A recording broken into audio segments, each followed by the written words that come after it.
I started doing this triathlons and endurance sports, ultra runs, just to test my soul, to see what I'm about, to see in a 150-mile race at mile 75 when I feel really bad. That's when you know. That's the only time you can find out what the human body is all about, what you're made of, to find out limits to myself, limits to the human soul. And every day I'm trying to see if I have limits.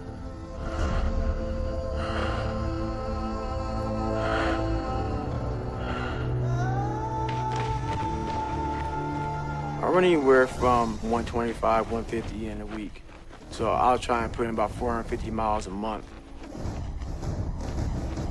Usually every day I wake up at 3 o'clock in the morning and I run anywhere from 10 to 15 miles in the morning. And then I live about 25 miles from work. So I get my bicycle, commute into work, do a normal work day. At lunchtime around noon, I'll run again, anywhere from 5 to 8 miles, whatever it may be. Come back, work, and around 5:30, I'll ride back home, 25 miles on my bike. If I'm feeling good and I want to get more miles, I'll get off the bike and do like a short 3 or 4 or 5 mile run. That's my everyday life. So I don't just train like an hour or so. I train until something is uncomfortable, and then that's when you know who you are. The only easy day was yesterday. It just never ends. I mean, I've done some races where you're on a 1 mile track and you'll run for 48 hours straight. So imagine running 48 hours and running 1 mile track. And it's not like you're sleeping, you're running for 48 hours to see how many miles you can get. I want to talk about mind torture. My life doesn't have a finish line. So when I cross the finish line of the Ironman, it doesn't matter, because I know that, 2 or 3 weeks from now, I'll be doing something else to put my body through more pain. I believe, everything I try to do is kind of defined by excellence, but I don't think I ever reach excellence myself, because my standards of my life are really high. So I don't think I ever reach it, but I try to every day.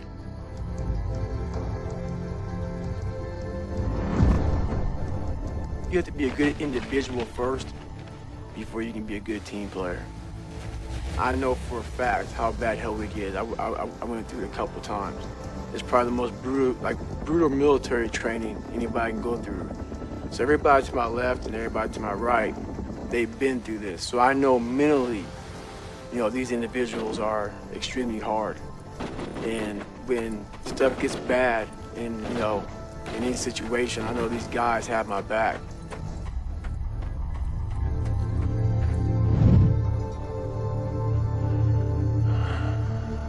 I've done a lot of things I thought were impossible. Nothing's impossible anymore. David Goggins, the United States Navy. Your inner dialogue. When things get hard and you're in a competition, you're in a sport, it doesn't matter if you're studying, whatever, your inner dialogue is the one thing you have got to think about. Most people have to change their inner dialogue because their inner dialogue is negative. I can't do this. I can't do that. It's too hard. It's too far. It's the fourth quarter. I'm in too much pain. I'm suffering. But what you don't understand is this. In competition, it's always about taking the other person's soul.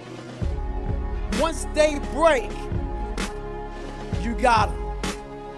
It's the person who can last the longest and suffer the most.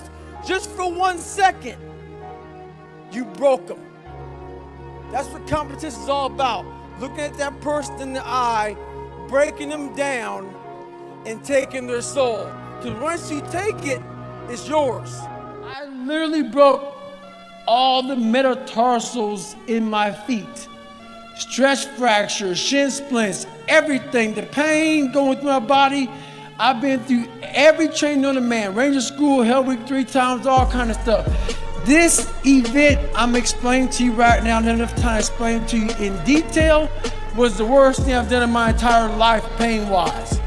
This is when I realized a human being is capable of going to limits unknown to most people. This is where hardness comes in. People can read a book on hardness and tell you about mental toughness and hardness, but until you put your body through hardness and realize that there's walls and doors you must break through, and once you break through them, you are amazing and your body resets. But we are scared to get to that wall because that wall says what? Stop, right? But every wall has a what? A door. You gotta get that key from your pocket and don't be scared to see what's on the other side of that door. I am David Goggins. My whole life has been about hardship. Life is designed to go through a difficult journey and see how you come out the other end. And if you come out the other end successful, you have a story. And through that story, you can help other people get through their journeys in life. But if you don't come through your own journey, you have no story to tell.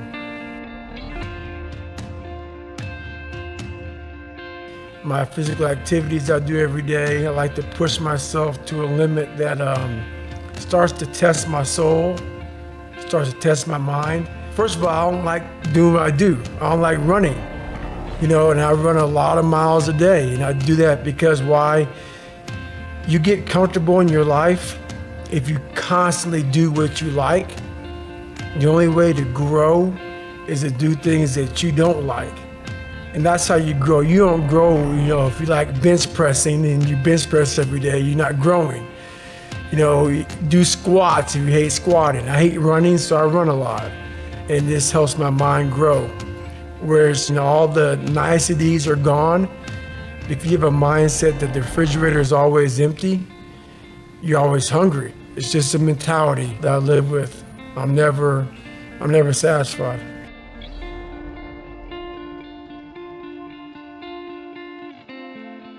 Like a dish rag or a rag that you wipe your face with, you shower. The rag is myself. I want to drain it to where there's no more water dripping out of it. So literally, I've drained myself completely of every bit of energy and every bit of focus and every bit of drive I have to where I know I have nothing left.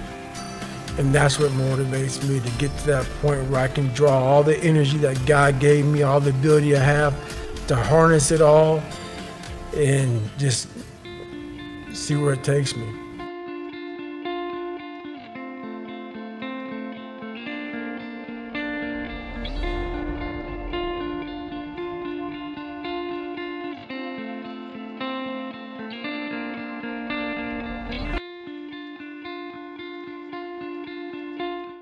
All those things that happen to you in your life, all those bad things, all those things that you blame other people for, they're now yours to own.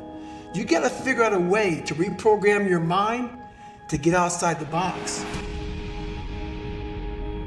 A lot of people will listen to this and they'll be motivated, they'll be fired up. They'll be so fired up it's not even funny. Motivation is just kindling. It starts to fire. But that kindling, once one raindrop hits that little kindling, it's burnt out. But it has to be something that's deep down inside. So motivation is like this. If you're married and your wife is okay and your bills are paid and the kids are good and the dog's good, if everything is good, you can find some motivation. Because while your life is happy, it's that motherfucker that wakes up in the sewer every fucking day, has nothing to fucking go home to, has nothing. Bills aren't paid, doesn't know when the fucking next meal's coming, doesn't know shit. And still says, fuck it. I am going to do what I have to do to get to where the fuck I have to go. That's the difference between motivation and drive, and then soon, obsession. Obsession makes a person, makes other people, so when you're around somebody that's obsessed, most people don't have any fucking idea what to call you. So they call you crazy. They call you crazy because they don't understand where you're trying to go. Right. what the fuck you're trying to do, what you're trying to be. So to the normal person, which we're all normal, we're all very normal. Once they turn that mindset to a point where they no longer want to be so-called normal, that's when you start to find out that motivation is not enough. It's not enough. You have to be that person who, no matter what's going on, if you're a big time runner, you don't care what temperature is. Like a bunch of people I run with, guess what they do every morning? Every night, they look to see what the fucking temperature is gonna be tomorrow. Right. What's the temperature gonna be? So am I gonna run inside or am I gonna run outside? A person that's obsessed and wants to just get there, they don't give a fuck what the temperature is. They no longer care, because they know no matter what's out there, no matter if it's snowing, if it's a damn tropical storm, if it's 220 below, they're gonna run. They don't care. So there's no need to waste the time to look. Right. I'm just gonna go. And that's how you wanna get your mind. It doesn't matter what the fuck's out there, what's in front of me. Because the motivated person is gonna look. Because that weather is gonna fucking change their motivation. Up or down. Oh, it's 70 and sunny. I'm motivated. Oh, it's 30 in a blizzard. Fuck that. I'm gonna go inside. An obsessed person doesn't care. They get the fucking job done. When I was in hell, I wasn't able to be in hell and be calm. Hell makes you anxious. Hell makes you want to get out of it. It's that person who has the ability to be in hell and think very calmly, very rationally about what the hell is going on. What's the truth? What's the reality? Why is my dad this way? Why are these kids calling me nigger? Why? You have to be able to piece people apart. Take it down, dissect it, and see what's going on. So back then, I didn't have those skills. I had no skills. All I saw was a whole bunch of kids like me, but I no longer saw that. All I saw was the spray painting on my car, me being called nigger. That's all I saw. My lens was this big. It was very small fucking lens. Where now my lens is huge. I see everybody for who they are and what they are. So that's the one thing that changed in me was my reality. We always paint a fucked up reality that's not even true. It's reality what we think is true because our lives aren't what we want it to be. I realized that God wasn't gonna give me a get out of jail free card. And from the time I was born until the time I was 19 years old, my life had these hurdles. I constantly hit obstacles. Obstacle after obstacle after obstacle. And I had to figure out how to manage suffering, how to deal with it, because it could be part of my life forever. At least that's what I thought. So in order to deal with it, I had to be able to conquer it and overcome it and deal with it and know that in this suffering there has to be some kind of growth. With every obstacle, I look at it as friction now. Without friction, there is no growth. You have to have friction in your life to grow. So I start looking at all these different things versus the woe is me mentality. Like, oh my God, look at my life's so fucked up.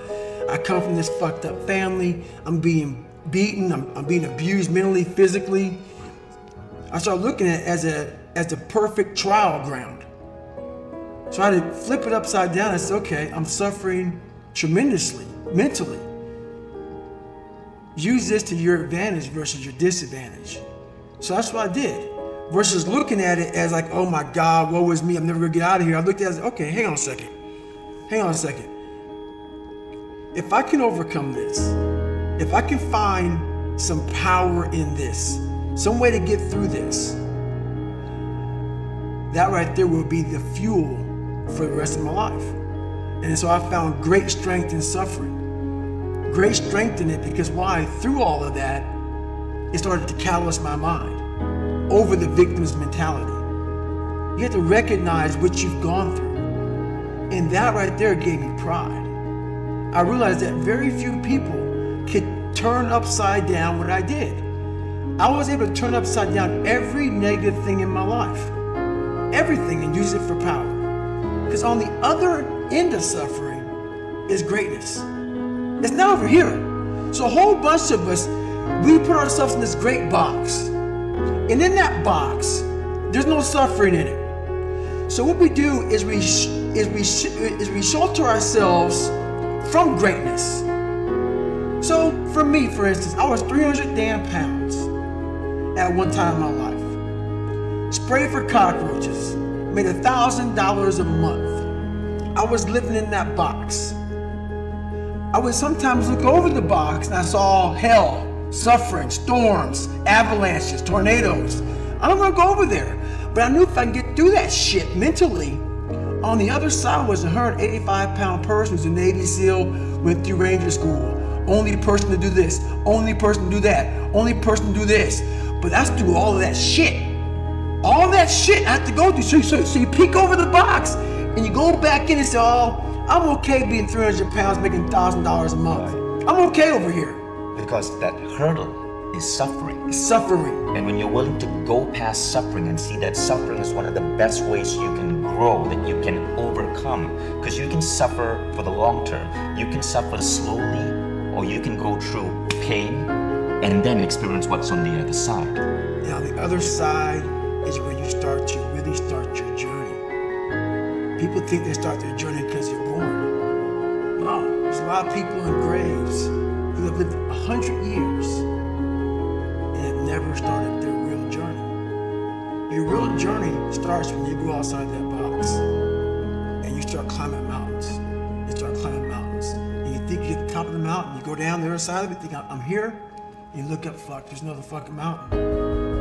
And it goes on, and it goes on, and it goes on. And just when you're getting ready to quit, you crest that final mountain, you get down and you look, and there you are. And it starts to make sense to you then. It doesn't make sense to you until you get outside that fucking box. I'm talking to so many fucking people, and what I say is not for everybody. So many people don't have any clue on what the fuck I'm saying because they're in this box. And it's their brain. The mind's a very powerful thing. It has a tactical advantage over you all the time. It knows your fears. It knows your insecurities. It knows where you don't want to go. So it will guide you away from that. And that's why the mind will always win until you reprogram it. It will always win until you fucking reprogram it.